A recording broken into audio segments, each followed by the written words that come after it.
Good morning, tribe. Well, it's time to go.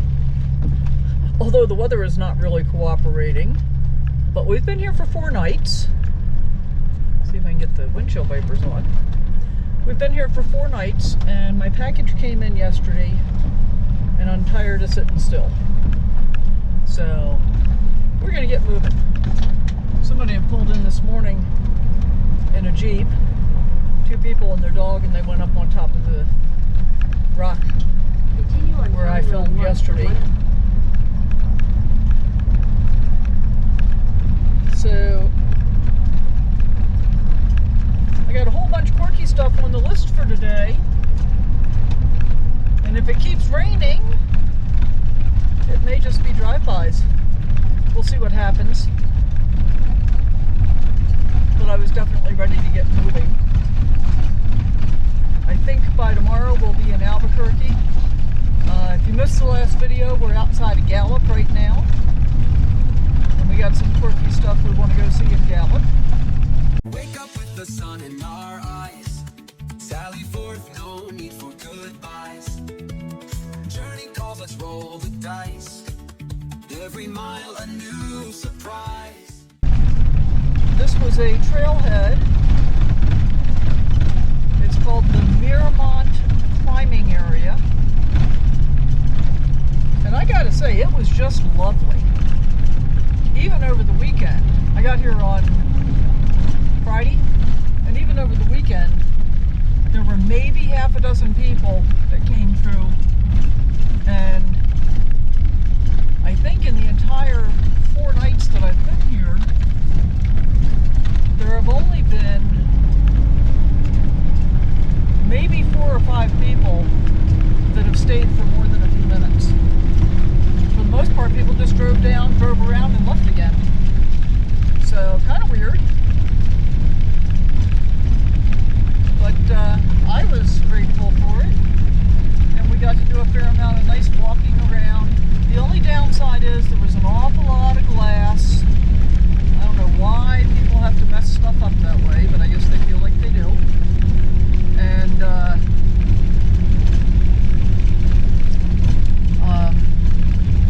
first day that I was here, I'm pretty sure it was the person that was here when I got here, set out a big tray full, big like roasting, aluminum foil roasting pan like you get for a turkey at Thanksgiving to bake, to roast. Set out one of those full of cat food and one of those full of water, and then left. And the first night it didn't seem to be disturbed at all, and then the next morning I got up and all of the cat food was gone, and the pan had been dragged away from where it had been set. There was still a fair amount of water there at that point, but then the next day all the water was gone too. I don't know if it evaporated because it got warm that day, or if it got drunk or what, but there you go. There was also a big pile of cat food that had been dumped just on the ground near where the shelter/signboard was. But, there you go. Alright, so, Henry thinks it's 45 degrees outside. He's about right. It is Tuesday, May the 5th, Cinco de Mayo. And we're going to continue our Route 66 exploration today. I had planned to do a really big section of old Route 66 coming out of the Continental Divide. We're going to see what happens with this rain. I'm not sure what kind of condition the road's in there, for one thing. And I don't want to make life difficult for myself. But we got some things to see today.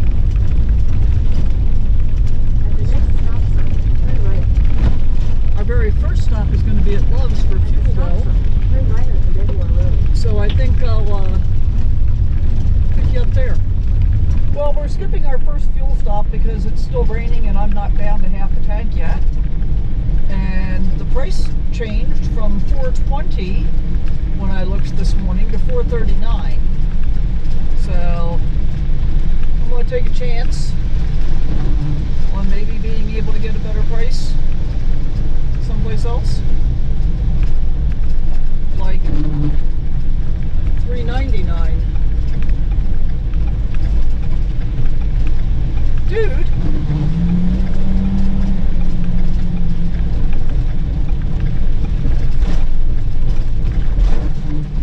actually, it wasn't $4.20 this morning. It was $3.99 at Love's, and at the Love's in Grants, it was $4.20. So to see that go up to $4.29, that's pretty high.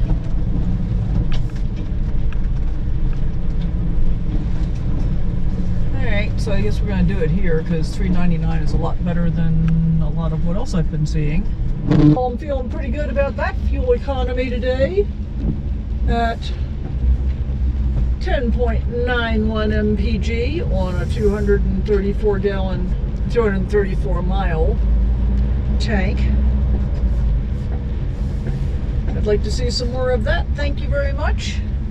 And instead of the $3.99 that's advertised on the pump, this is indeed a Flying J brand. So I got 10 cents off a gallon. So that worked out well.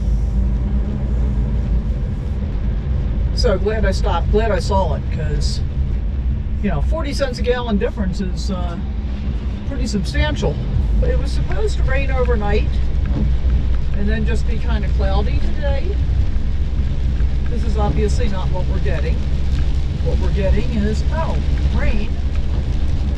So I'm not sure how much there's going to be for you to see. Hopefully we get some good stuff.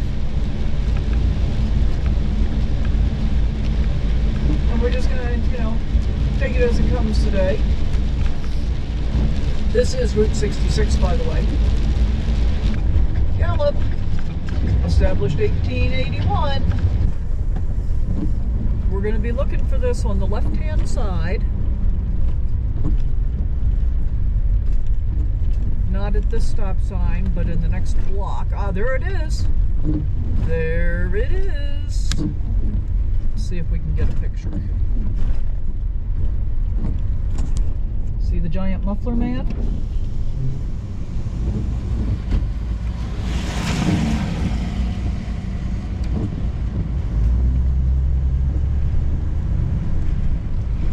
Pull over here. Is on the left.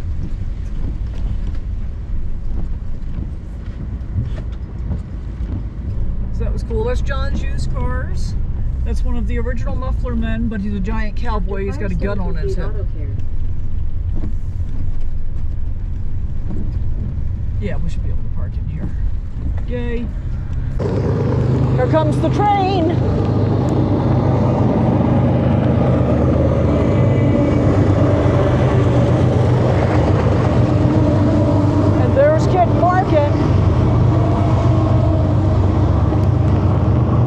We're getting our kicks on Route 66 in the pouring rain today. So, look at the train car, that's cool. Yeah, this is way more rain than there was supposed to be. And I actually thought about staying where I was, but then I decided not to. So this is the Gallup Cultural Center, which is supposed to be having Route 66 exhibits. Looks like it's got some military stuff.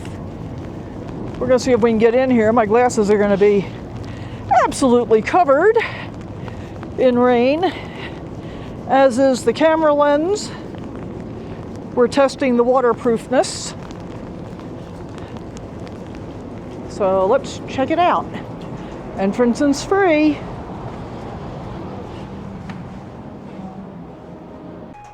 All right, let's see what we can see. Museum, theater, and gallery. Let's start this way. Oh, this is quite nice looking, actually. And all free, guys, by the way. The Acosta Rugs journey started in 1930 as a wedding gift to Desiderio and Margaret Mirabal. Used in the home until the family moved to California in 1938. While it was packed away, Desiderio passed in World War II, and Margaret moved several times, always keeping the rug stored. In 2005, their daughter Carmen Acosta donated the rug to the Gallup Cultural Center after Margaret Mirabal's passing. Very cool. So we're gonna go to the right, I guess. Got a train display and a mileage cart. La Fonda Hotel in Santa Fe. That sounds familiar. I think that's a Harvey House hotel as well. And I think I've been there.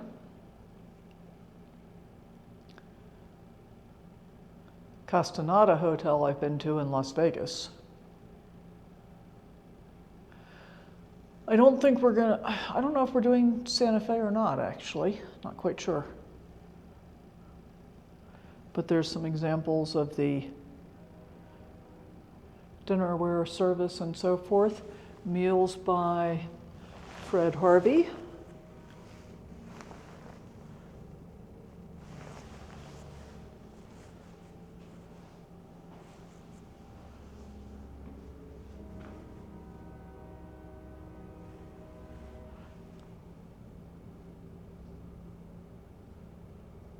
Oh, it's a cradle board.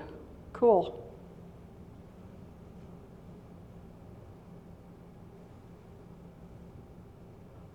Dene cradle board. Oh, yeah, there's an example. What's the arch for? Represents protection of the five-fingered sacred infant. Okay, very cool. Got a bunch of baskets here.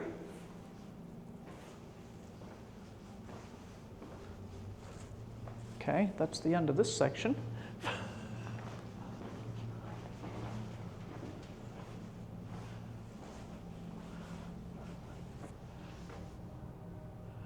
Forged in Fire. Based on a true story, the saga of Hershey and Joe. Ranger Hall of Fame. Hiroshi Hershey Miyamura left from this station when serving in both World War II and Korea. Go for broke!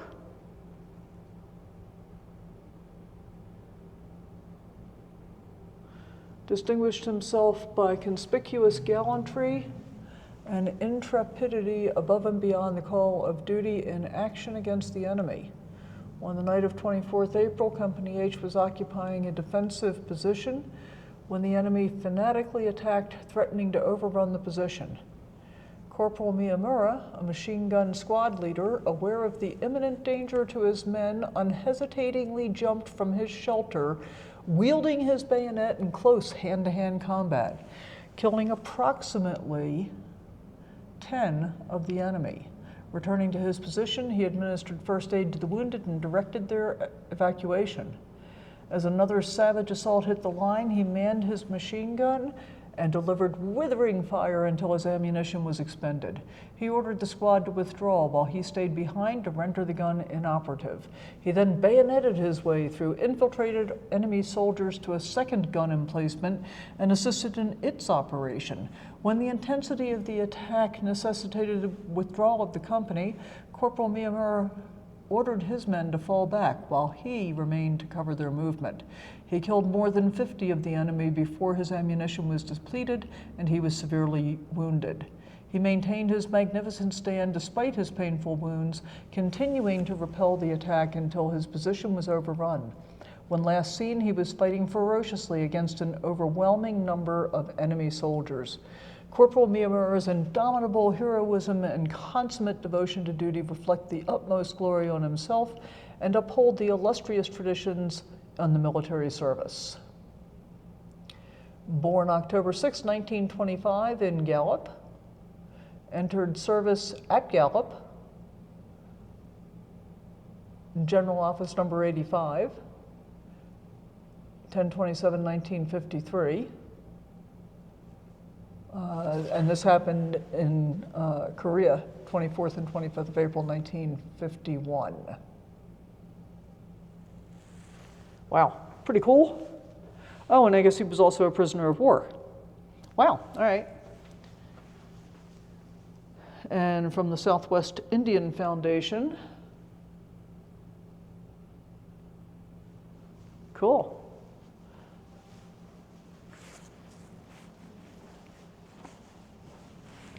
Pretty pottery.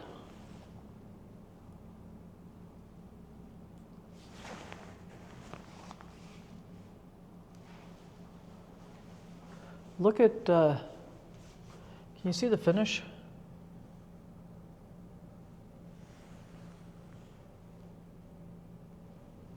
I'm not sure if the camera is picking this up or not, but it's almost like a marbleized finish on this piece. And then the full design. Oh, and you can see the underlying finish on that one. And this one is just the basic underlying finish. So I guess it's kind of like in process steps. Very, very cool.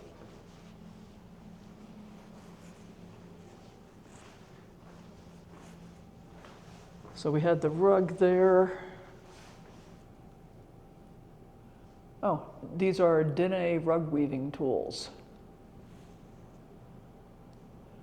Number 1 are sheep shears.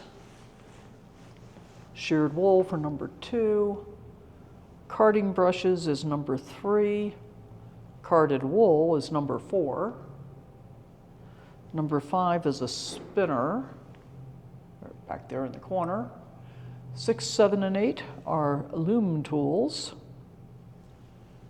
And these are how they dyed the wool. Ground lichen, Mariposa lilies, prickly pear cactus fruit, sagebrush, juniper, mistletoe, globe mallow, cliff rose, purple larkspur, wild walnut leaves. Wild walnut leaves make blue. Interesting. Afterbath from black dye makes lavender.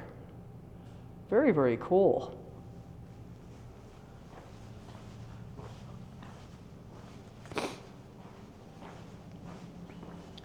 Look at the buffalo. How cool is that?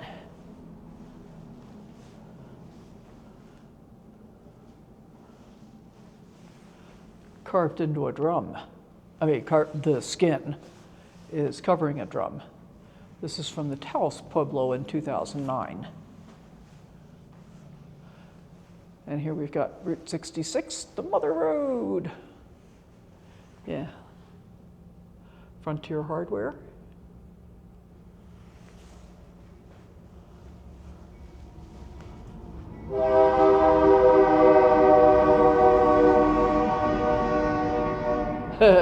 There's a tow mater sign. I couldn't fix your brakes, so I just made your horn louder.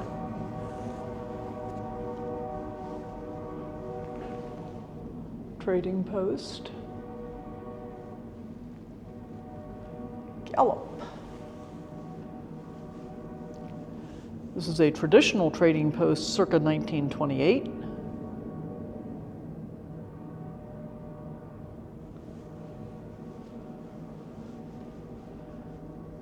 A coal mining operation starting from 1850 through 1926. In 1926, there were 21 active coal mines. Interesting. Here we've got the representation of the Colorado Plateau.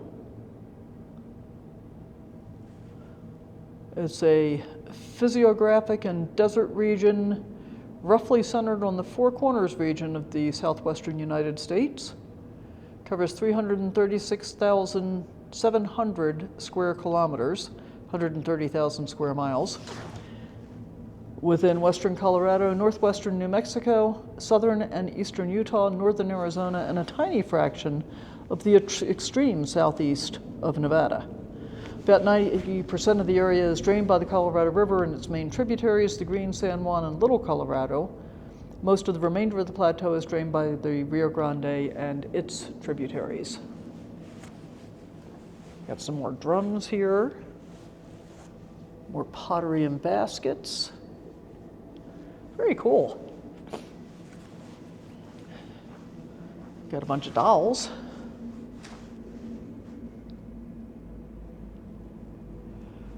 And pottery and baskets.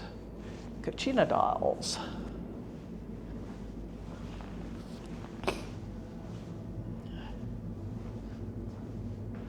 This is supposed to represent Gallup. Greetings from Gallup. Welcome to the city of Gallup, most patriotic small town in America.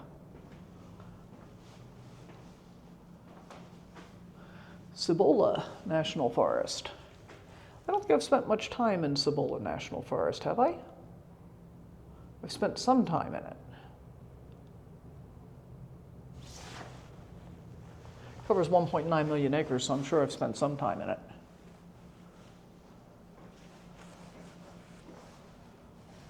These two cases contain Kachina dolls that are the work of Zuni artist Dwayne Dishta. He made these dolls as a young man between 1968 and 1970. They're extremely rare and the only collection of their kind.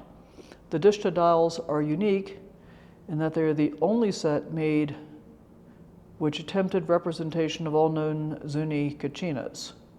Artist carved them with the assistance of his grandfather, a noted ceremonialist, and from his own knowledge of Kachina cult. Interesting.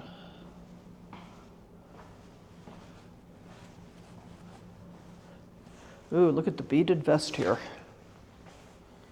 That's pretty amazing. Moccasins. Cool.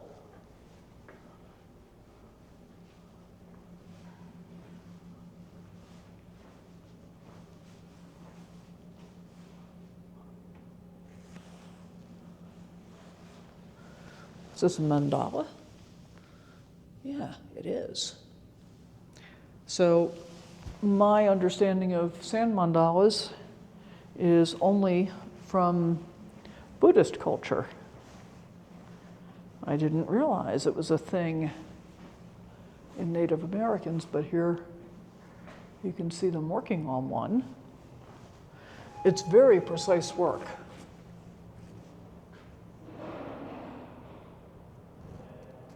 They just call it sand painting. But I've seen the Buddhist monks doing it.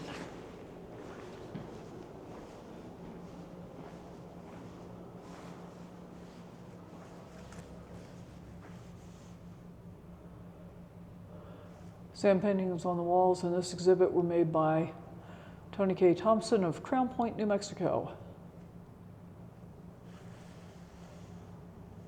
Look at all the beautiful colors. It's a lot of precision. Okay, well, we don't get to see the movie because they're closed for installation. The guy downstairs said renovation. So I guess we get to go look at the gallery over here. On the other end, let's just take a quick walk through there. This is pretty fun.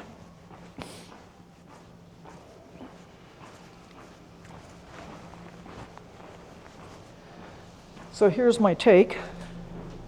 I think it's worth seeing. You don't have to spend a ton of time here, but parking is easy.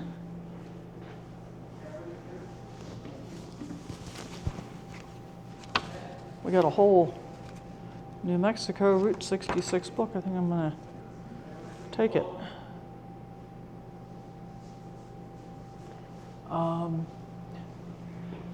Littles of the Southwest, Shannon Gurley O'Donnell. So we got a bunch of paintings of kids, I guess.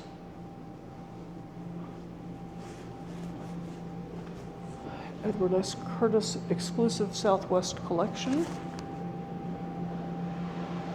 The pottery is, I really, really love the pottery.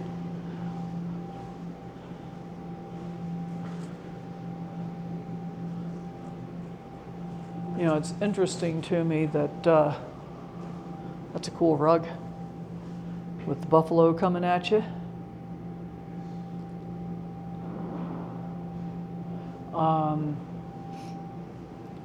I'm not going to say I wish I could carry some things like that with me, because not enough to give up my lifestyle, certainly. And what I know for sure is that having a minimalist attitude toward everything, for me, has been very beneficial. Look at the painted horse. What is it? Does it tell me anything about this?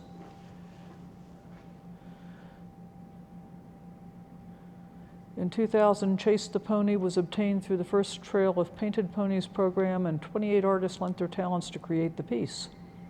Michaela, the little girl, is leading Chase and all those dreams into the future. This unique piece of art represents the magnificent artistry of our reunion masters. So it's called Children Chasing Their Dreams. That's pretty cool.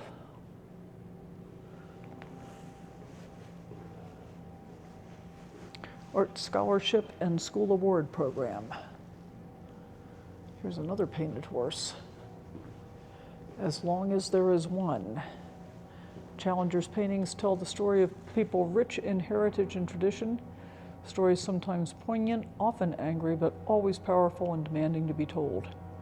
Each portrait speaks its own truth, and the artist considers himself the vessel that paints that truth. The title of his painted pony comes from a saying passed along by his native friends: if one of us survives, we all do.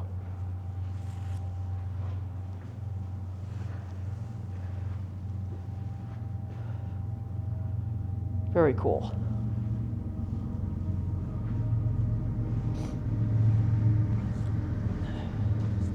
And of course, the code talker heritage,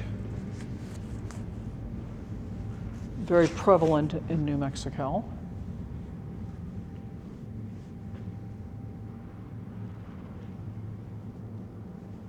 National Navajo Code Talkers Day, annually on August 14th. It's a day that holds great importance in the history of the U.S. The day recognizes the contributions of Navajo Marines during World War II. Code was never broken by Japanese forces in the Pacific and proved to be of great assistance to the U.S. Marines.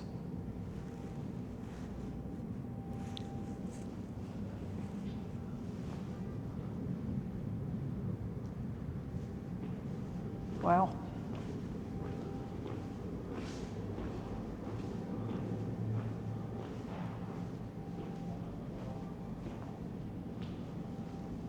All right. So, I'd say come spend a little time here. You don't have to spend a ton of time, but come spend a little time. Definitely worth checking out. All right, guys, I am here with Terry. Terry is the director of this museum.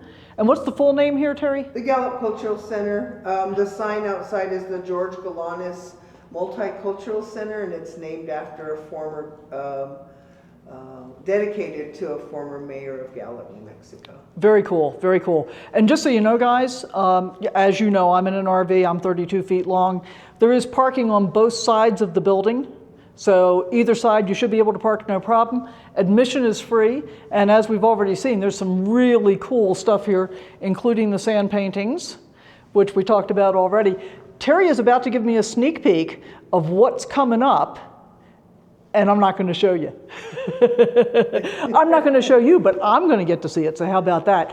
They're turning their Route 66 exhibit into something akin to Meow Wolf. Is that a fair statement? That's a fair statement. Okay, cool. Do you want to say anything about it, or do we want to leave it? It's just fun and eclectic, and we just really encourage people to come check it out. We're almost finished with it. So how long do you think before it's going to be open? Well, our target date is May 15th. Okay, cool. So we're filming this on May 5th, so in about 10 days or so, you should be able to see it for yourself, and I'd recommend you do so. So come on by, guys. That was totally worthwhile.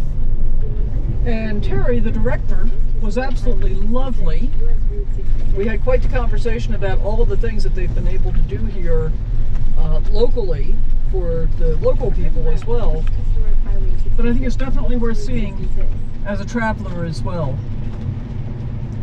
And when they get their new section opened back up, you'll be able to see the videos that they've got too, one for Route 66 and one for the Code Talkers.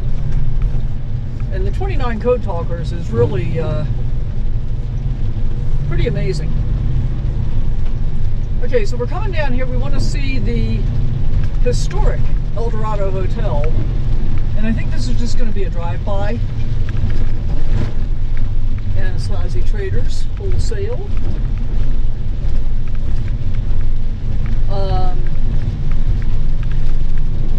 Yeah, I'm kind of done with the rain, but oh well. And then from here,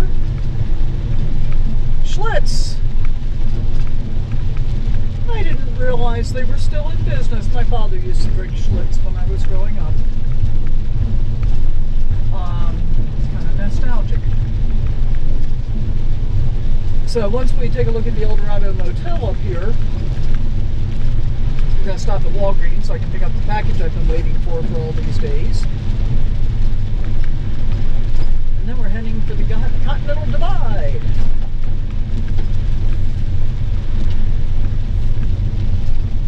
There's the El Coronado Motel. Looks like it's seen better days. And it is still open.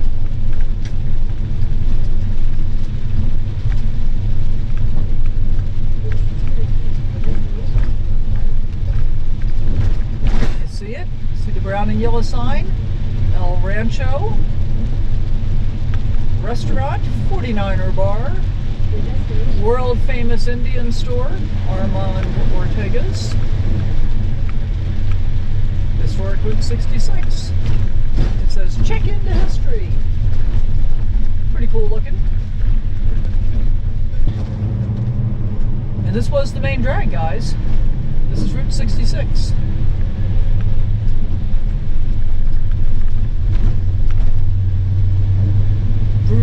Spruce Lodge with steam heat. That's an old one. Arrowhead Lodge. Indian jewelry. Rugs and wholesale jewelry. All the stuff. At $3.99 at the Speedway.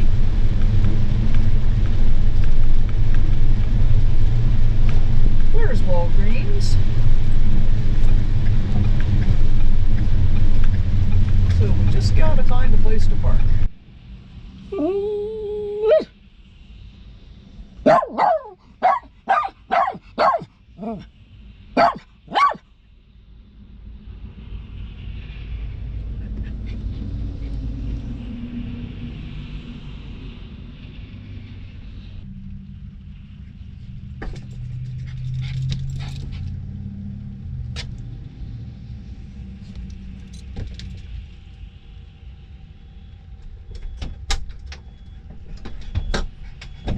Right.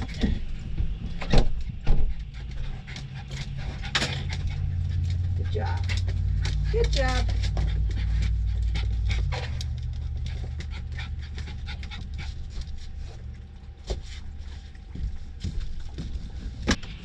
All right, here we go, Kit. We ready?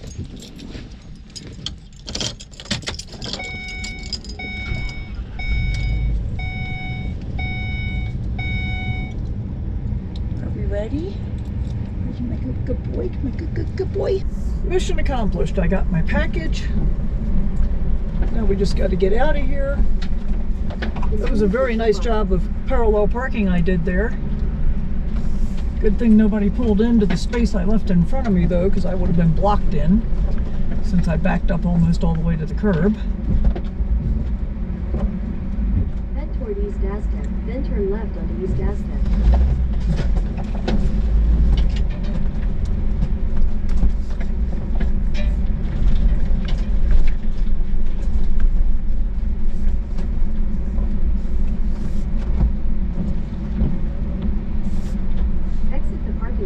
Valentina Drive.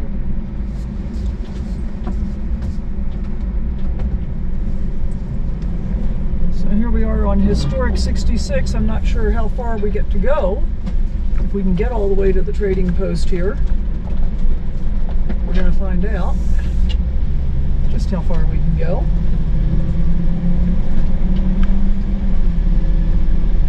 Come on, Google, figure it out.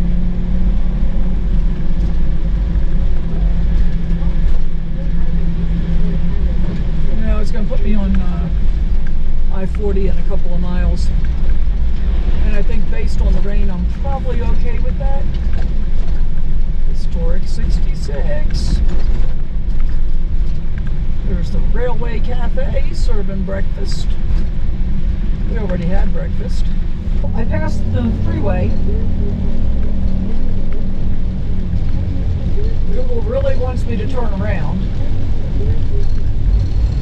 But if nothing else, we're heading out toward Red Rock Park. So perhaps we'll just take a look at that. Freeway 118 closed. Alright, I guess we're gonna make a U-turn.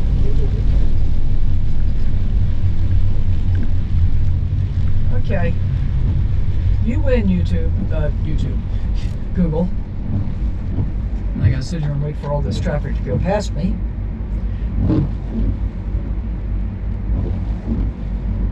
I could probably get out to Red Rock Park, but I'm not gonna.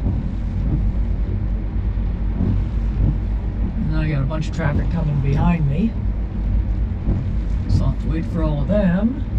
There is enough room for me to make a U-turn here, though, as long as I can get traffic to clear.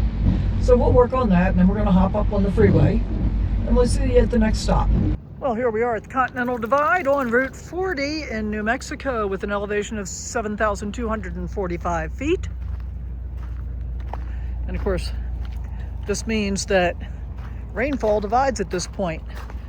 Rainfall from the west drains into the Pacific, and from the east it drains into the Atlantic. Look at the beautiful red rocks over there and all the gray clouds, and it's actually raining. It is. It's raining. There's a Phillips 66 gas station over there that seems to still be in business. This is, I think it's called Indian Village. Top of the world. Souvenirs and gift shop. Yes, we're open. I think we'll go take a look inside. What do you think? Although they've got all these no trespassing signs up, so I'm not too sure about that. No pets allowed. Restrooms are for paying customers.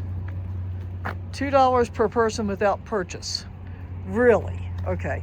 We're not going to bother going in here. That's just like way too rude as far as I'm concerned. Why would you be that rude? I don't get it. Okay. We're going to just keep moving on. Kit just used the restroom right there, though. Good job, Kit. I had a kind of off feeling anyway when I pulled in here, because can you see the posted no trespassing signs up along the fence over there behind where I parked? Doesn't feel very welcoming. And Phillips 66 does indeed have an association with Route 66. That's the Indian Village gift shop. That looks much more welcoming than the old school one that I pulled into. And then we got the Indian market on the left. T-shirts, 2 for $18. I don't think I need any t-shirts. So this is Route 66 that we're on. I-40 over there to our right. I don't know if we're going to deviate from I-40 or not.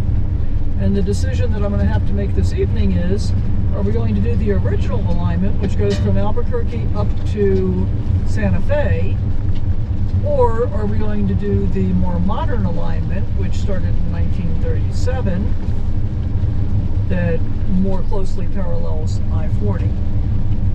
And it's kind of a tough decision because the original alignment was only in use for 11 years, from 1926 to 1937. So I don't know, I'm going to think about that. I'm going to look and see what there is to see along the way there, and how much additional mileage that is, and all those kinds of things. But in the meantime, I don't remember what our next stop today is. Sorry. We'll find out when we get there. But we're going to get there by motoring down Route 66, just like they would have done in the olden days.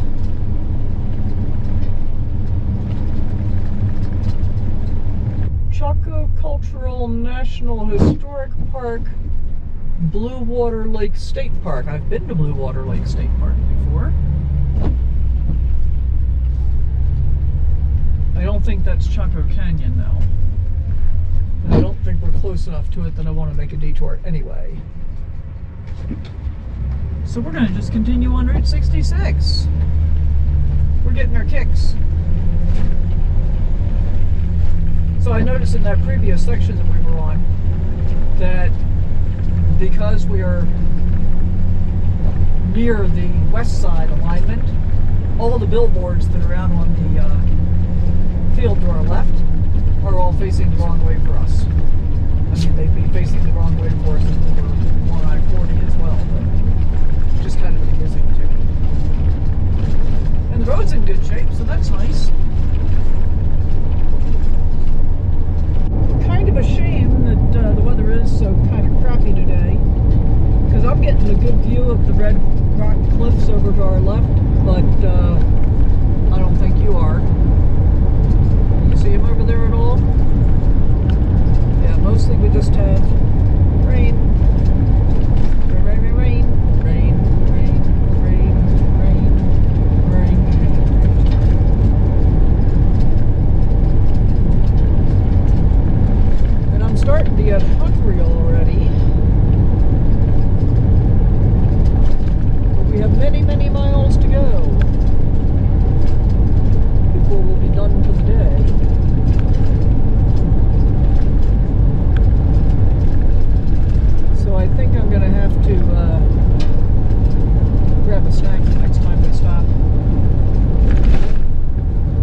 drive faster on the interstate. Speed limit on this road is 55 on Old 66. Speed limit on the interstate I think is 65, might be 75. But I'm not going to drive that fast anyway. So we're going to just mosey. I find that significantly preferable to rushing. Get a little section of divided highway here on Route 66. Let's see how long this lasts, or we can see how long it lasts. Longer than I expected, at least.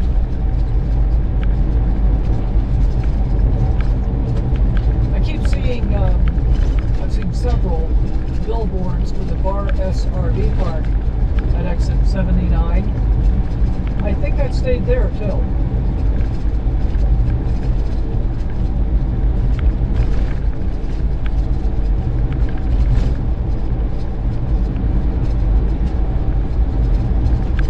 But I stayed at the USA RV park in Gallup, which is 55 miles behind us. So I definitely would have driven way more than 65 miles in one day when I was traveling with my travel trailer. So I'm guessing I must have stayed at the USA going in one direction and the Bar S coming in the other direction. Because back in those days, I was driving like 500 miles a day and working 2 hours after I got up and 2 hours after I got stopped for the evening. So I was basically working half a day, driving a full day at 500 miles. And I would usually pick something to go do in the middle of the day for an hour or so. So it felt like I was on vacation and not just driving.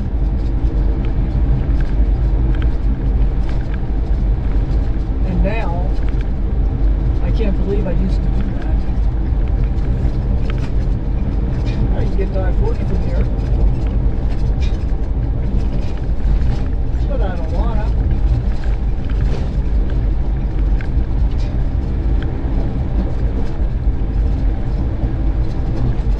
Google offered me what it said was a better route a while ago, which might have been that one.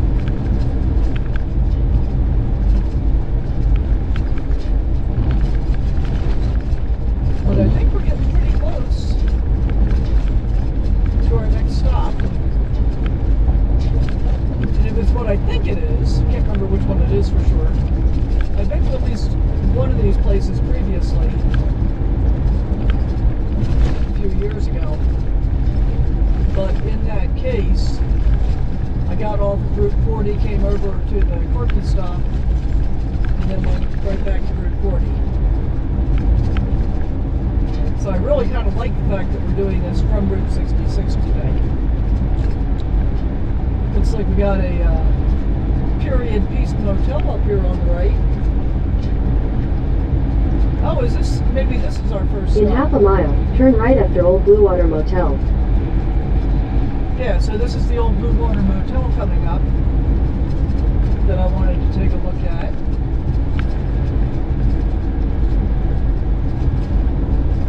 And apparently it is still operating. Let's just slow down a little bit. I do have somebody behind me, but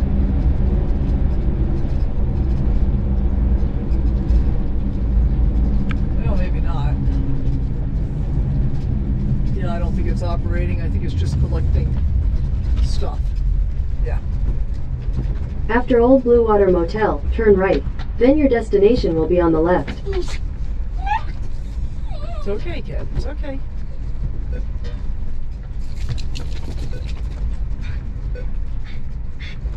Head toward Roberts Road.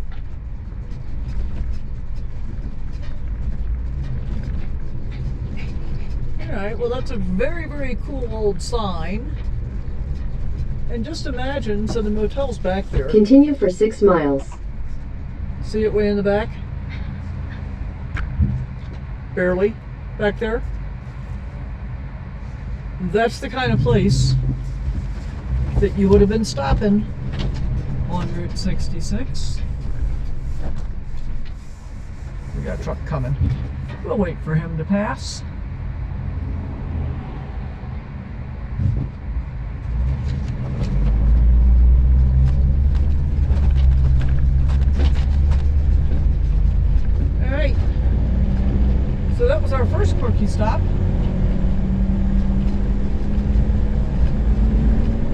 Did y'all like it?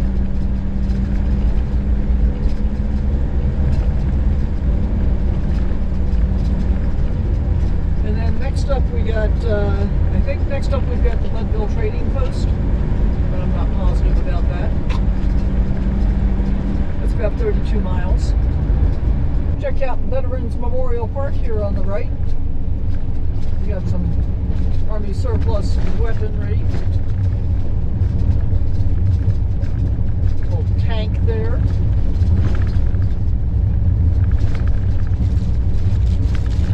Excuse me. Now I have slept in Grants before. I stayed at the Junkyard Brewery. It is both a junkyard and a brewery. In half a mile, turn left onto 911th Avenue, Lead Avenue. And we just passed the satellite dish painted to look like a Indian basket, Native American basket.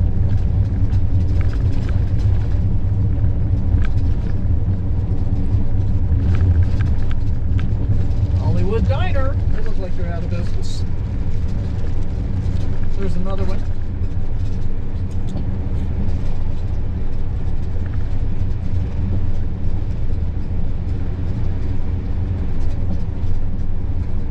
Cute little old town here. Nice mural on the right. Turn left onto 911th Avenue, Lead Avenue. Then your destination will be on the right. There it is. Your destination is on the right. Yeah, we're not going to be able to do that one. But we'll come around here and get a better look at it. Stop, Kit. Kit.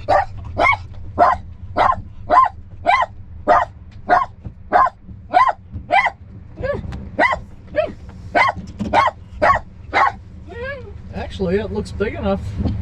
Nope, it says 9 feet. Oh well. Kit, stop, stop, stop. Can you see it?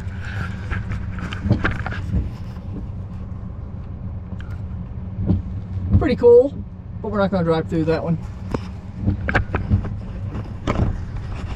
And they've painted it for the centennial this time. Alright, that's cool.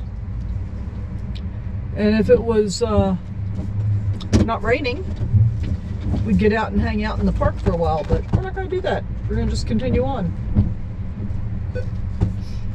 Head toward Iron Avenue, then turn right onto Iron Avenue. I think I just saw a sign there that said Brewed Local Elkins Brewing Company. I think that is the Junkyard Brewery label. Oh, and there's the Junkyard Brewery over there. It is on Route 66. Well, imagine that. I could probably just stay here at this point. But it's only 1:30.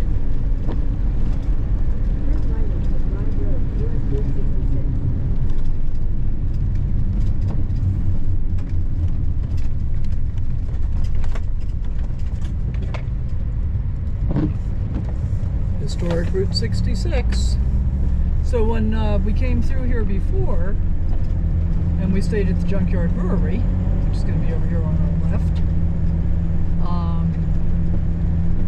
they had a circus that was coming in and staying that night as well. There was a lot of activity. So their enormous lot is pretty empty right now. Yeah, their barbecue was really good. And the tables were made out of hoods of, oh, it says they're open. Made out of hoods of cars and stuff. It was very fun. I liked it a lot.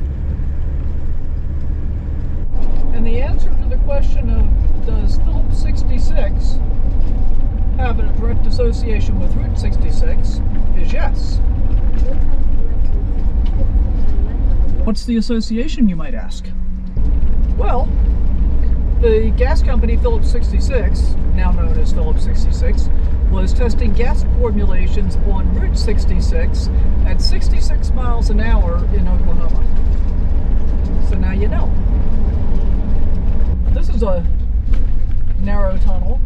there's not enough room for me to have somebody else in here going the other direction.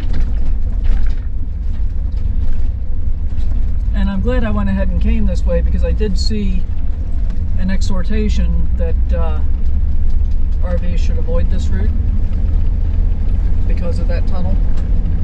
And I guess if you were a big fifth wheel or a big Class A, then maybe. But not so much for me. We have made it to the Budville Trading Post, or Budville Trading Company. And it was actually run by a family for 66 years on Route 66. But it earned the nickname Bloodville after its owner, Howard Neal Bud Rice, and an elderly employee were murdered during a 1967 robbery. Further violence occurred in 1971 when a relative was shot to death in the same spot, and again in 1973 when another family member was killed nearby. It was also one of the Cars Pixar movie inspirations. It was widely believed to be the inspiration for the abandoned gas station in the fictional town of Radiator Springs in the movie Cars. It does indeed have iconic roadside architecture. We are on Highway 124 as well as Old US 66. Frequently photographed abandoned landmark. And it represents the decline of small towns bypassed by Interstate 40. From 1928, Bud's service station was the only auto repair facility and tow service between Albuquerque and Grants. That's a pretty significant piece of roadway. It also functioned as a post office and bus depot. The building is part of the Route 66 Rural Historic District, listed in the National Register of Historic Places in 1994. Trading Post has been abandoned since 1994 after the death of Flossie Rice, Bud's widow, who ran the business after his murder. The adjacent house, right here, where the Rices lived, is still occupied, but the Trading Post building itself remains closed. Doesn't really look occupied, but I guess maybe it is. All right, we're going to see if we can look inside the window, because I see a little part in the curtains here.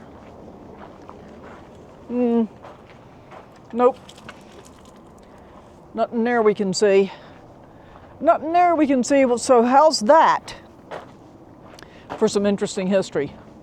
And, I mean, part of what's interesting about this is that it was still in use up until 1973. Yeah, you can't see in there at all. Check out the old car down here. How cool is that?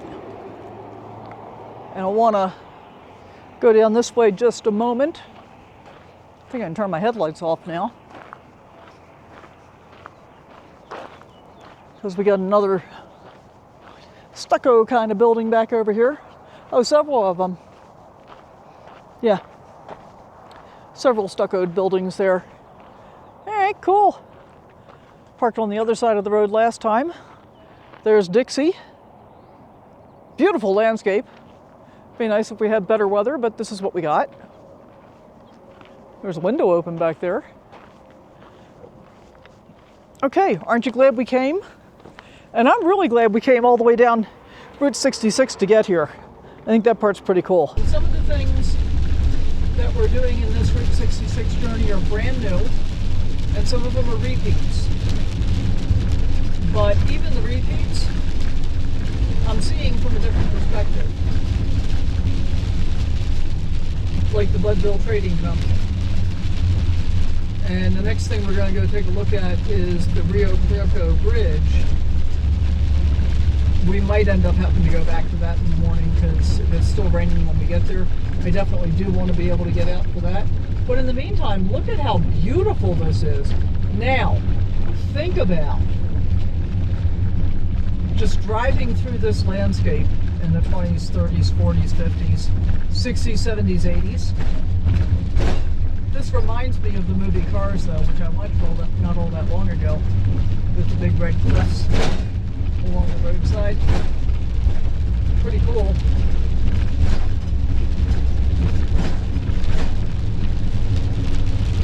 says Rio Puerco 1 mile. I love how deceptive distances can be in the desert, because it really doesn't look like a mile to me, but I guess it is. And since it's still raining, we're going to skip the bridge today and hopefully be able to pick it up tomorrow morning.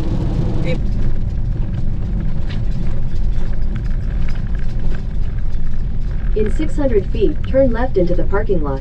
I think we'll turn left right here. Thank you very much. Now, when I've done this before, I've parked over here to the right. See an RV over there, though. And a popo. So I guess we'll go over this way this time.